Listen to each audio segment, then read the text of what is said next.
On Wednesday, Josh was sentenced to 12.5 years in prison in connection with his earlier conviction on CP charges. Many were outraged that Josh didn't receive a harsher sentence, but the consensus reaction has been one of relief. Of course, 12 years is a drop in the bucket compared with the misery that Josh has caused during his decades of predatory behavior. But at the very least, his victims can breathe easy in the knowledge that he won't be able to damage any more lives while he's behind bars. Several members of the Duggar clan were in the courtroom for the sentencing hearing, including Josh's wife, Anna, his father, Jim Bob, and Joanna, one of the 4 sisters Josh accosted while he was still in his teens. However, most of Josh's siblings steered clear of the proceedings, including the other sisters whom he victimized in his youth.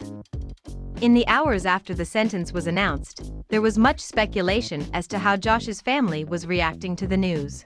His supporters have yet to respond to the news publicly, but Jill Duggar, who was also victimized by Josh as a child, has issued a joint statement along with her husband, Derek Dillard. Yesterday we learned that Josh was given a 151-month sentence in federal prison for his crime of CP materials, the Dillards wrote on their website. The last several weeks and months have been difficult emotionally. Yesterday was another one of those hard days. We are neither rejoicing nor disappointed by the sentence, but we are thankful it's finally over. The Bible clearly states that God effects justice and vengeance through the governing authorities, the statement continued. Though some believe Josh should have received a greater sentence and still fewer believe he should have received a lighter sentence, God has carried out his vengeance today for his unspeakable criminal activity. The Dillards went on to state that they believe justice was served, and to express their hope that 12 years behind bars will convince Josh to change his ways. Until now, he has yet to be held accountable to the extent necessary to cause change in his dangerous pattern of behavior, Jill and Derek wrote. It is unfortunate, but it seems that it may take spending over a decade in federal prison, and still more on probation, for Josh to have any potential for rehabilitation to the point he can safely live in society again.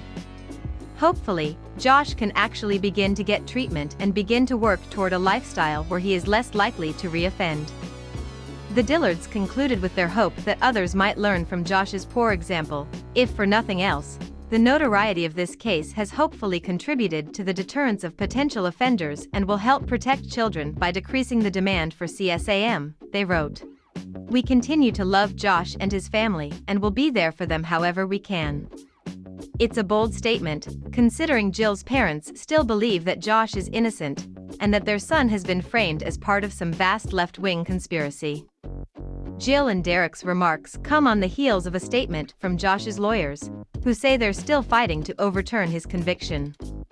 We are grateful that the court dismissed one of only 2 counts of the indictment and that the court rejected the government's request for a 240-month sentence, defense attorney Justin Gelfand told reporters. We'll immediately file the notice of appeal within the next 14 days, as required by law, he continued. Josh's lawyers have already succeeded in having 1 count dropped, and they say they're confident that the other charge will soon be dismissed. Mr. Duggar asserted his right to a trial, Gelfand said. Mr. Duggar had a trial, we're now down to 1 count. We look forward to litigating that 1 remaining count on appeal. For her part, Jill cut ties with her parents in 2019, with their continued defense of Josh allegedly a main motivating factor in her decision. We're sure Jim Bob and Michelle are less than thrilled about Jill's recent statement. But we're equally sure that she doesn't care what they think. We'll have further updates on this developing story as more information becomes available.